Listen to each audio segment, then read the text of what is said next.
ಬೇರೆ ಜನರ ಜೊತೆ ಯಾವ ರೀತಿ ವಿಶ್ವಾಸವನ್ನು ಬೆಳೆಸ್ಕೋಬೇಕು, ಹೇಗೆ ಆಯ್ಕೆಗಳನ್ನು ಕೊಡಬೇಕು, ಹೇಗೆ ನಾವು ಜನರ ಜೊತೆ ಬಿಹೇವ್ ಮಾಡಬೇಕು, ಈ ಆಯ್ಕೆ ಸ್ವತಂತ್ರ ಅಂತೀವಲ್ಲ, ಬೇರೆಯವ್ರನ್ನ ಅಕ್ಸೆಪ್ಟ್ ಮಾಡೋದು ಕಲಿಬೇಕು. ಅಲ್ಲಿ ಒಂದು ಸಮಾನತೆಯ ಒಂದು ಮನೋಭಾವನೆ ಎಲ್ಲ ಅಂದರೆ ಸುತ್ತಮುತ್ತ ಇರುವ ನೇಬರ್ಸ್ ಆಗಿರ್ಬೋದು, ಬೇರೆ ಕಮ್ಯುನಿಟಿ ಆಗಿರ್ಬೋದು, ಇದು ಬೆಳೆಸ್ಕೊಳ್ಳೋ ಅಂಥದ್ದು.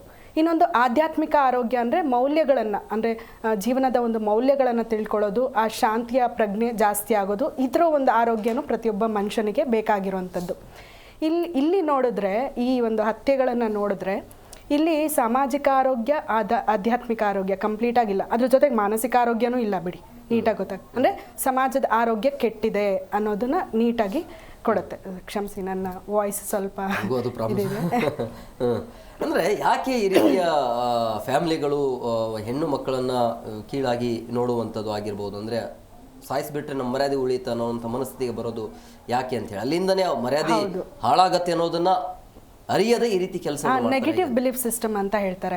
ಅಂದರೆ ಈ ಪುರುಷ ಪ್ರಧಾನ ಒಂದು ಕುಟುಂಬ ಏನಿರುತ್ತೆ, ಅಲ್ಲಿ ಅವರು ಹೆಣ್ಮಕ್ಳು ಚಟುವಟಿಕೆಗಳನ್ನು ನೋಡ್ತಾ ಇರ್ತಾರೆ. ಅಲ್ಲಿ ಹೆಣ್ಮಕ್ಳು ಏನಾದ್ರು ದಾರಿ ತಪ್ಪಿದ್ರೆ ಅದು ನಮ್ಮ ಮರ್ಯಾದೆಗೇಡು ಅನ್ನೋ ಒಂದು ನೆಗೆಟಿವ್ ಬಿಲೀಫ್ ಸಿಸ್ಟಮ್. ಇವರಲ್ಲಿ ಆ ಈಗೋ ಅಂದರೆ ಅಹಂಕಾರ, ಇದು ಒಂದು ಮಾನಸಿಕ ಒಂದೇ ಸಮಸ್ಯೆ ಅಂತ ಇರಲ್ಲ. ಅಂದರೆ ಕಂಪ್ಲೀಟ್ ಅವರಿಗೆ ಸಪೋರ್ಟ್ ಕೂಡ ಸಿಗುತ್ತೆ ಇಲ್ಲಿ ಕುಟುಂಬದವರೇ, ಕೆಲವು ಕುಟುಂಬದ ಮಹಿಳೆಯರೇ ಇವ್ರನ್ನ ಸಪೋರ್ಟ್ ಮಾಡೋದ್ರಿಂದ ಇವರಿಗೆ ಈಗೋ ಅಂದರೆ ಆ ಅಹಂಕಾರ, ಭಯ ಮತ್ತು ಅದ್ರ ಜೊತೆಗೆ ಸಪೋರ್ಟ್ ಸಿಗುತ್ತೆ. ಆಗ ಈ ಕೃತ್ಯಗಳನ್ನು ಮಾಡೋದಕ್ಕೆ ಮುಂದೋಗ್ತಾರೆ. ಅಂದರೆ ಇಲ್ಲಿ ಈ ಈಗೋ ಏನು ಮಾಡುತ್ತೆ ಅಂದರೆ, ಈ ಅಹಂಕಾರ ಬಂದಾಗ ಈ ವಾತ್ಸಲ್ಯ, ಮಮತೆ, ಕರುಣೆ ಇದು ಎಲ್ಲ ಮುಚ್ಚೋಗ್ಬಿಡುತ್ತೆ. ಸೊ ನಾನು ಹೇಳಿದ್ದೇ ಆಗಬೇಕು, ಯಾಕಂದರೆ ಆ ಒಂದು ಪುರುಷ ಪ್ರಧಾನ ಇದರಲ್ಲಿ ನನಗೆ ಇದರಿಂದಾನೇ ಮರ್ಯಾದೆ ಸಿಗುತ್ತೆ ಅನ್ನೋದು ಆಳವಾಗಿ ಬೇರೂರ್ಬಿಟ್ಟಿದೆ.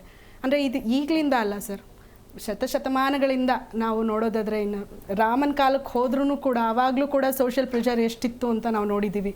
ಸೈತನ್ ಕಾಡಿಗೆ ಕಳಿಸೋ ತನಕ ಬಿಡೋದಿಲ್ಲ ಜನ, ಅಷ್ಟು ಮಾನಸಿಕತೆ ಹೆಚ್ಚಾಗಿತ್ತು. ಆವಾಗಲಿಂದ ಈಗವರೆಗೂ ಈ ಜಾತಿ ಪದ್ಧತಿ, ಆಮೇಲೆ ಕೆಲವೊಂದು ನಂಬಿಕೆಗಳಿಂದ ಈ ಕೃತ್ಯಗಳು ನಡೀತಾ ಇದೆ ಅಂತ ಹೇಳ್ಬೋದು.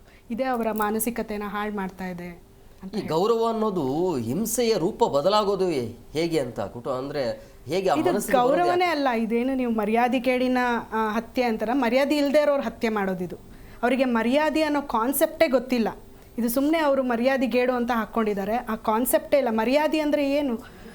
ಎಲ್ಲಿ ಪರಸ್ಪರ ವಿಶ್ವಾಸ ಇರುತ್ತೆ, ಆ ಟ್ರಸ್ಟ್ ಇರುತ್ತೆ, ಒಂದು ಏನು ಆಪ್ಷನ್ಸ್ ಅಂದರೆ ಆಯ್ಕೆಗಳ ಸ್ವತಂತ್ರ ಇರುತ್ತೆ, ಅಲ್ಲಿ ಮರ್ಯಾದೆ, ಒಂದು ಕಂಪ್ಯಾಷನ್ ಮನೋಭಾವನೆ ಇರುತ್ತೆ, ಒಂದು ಶಾಂತಿಯತೆ ಇರುತ್ತೆ, ಅದು ಮರ್ಯಾದೆ.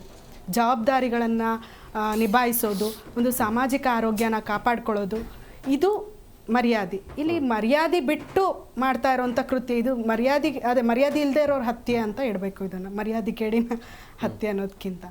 ಯಾರು ಎಚ್ಚೆತ್ಕೊಳ್ಬೇಕು ಇಂಥ ಪ್ರಕರಣದಲ್ಲಿ? ಯುವತಿಯರು ಪ್ರಮುಖವಾಗಿ ಎಚ್ಚೆತ್ಕೊಳ್ಬೇಕು. ಅಂದರೆ ಆರಂಭದಲ್ಲಿ ಪ್ರೀತಿ ಪ್ರೇಮ ಹುಟ್ಟತ್ತೆ, ತದನಂತರ ಪೋಷಕರಿಂದ ಈ ರೀತಿ ವಿರೋಧ ವ್ಯಕ್ತವಾದಾಗ ಸೊ ಹೇಗೆ ಎಚ್ಚೆತ್ಕೊಳ್ಬೇಕು ಆರಂಭದಲ್ಲಿ? ಸರ್, ಅವೇರ್ನೆಸ್ ಕಡಿಮೆ ಆಗಿದೆ ಇಲ್ಲಿ.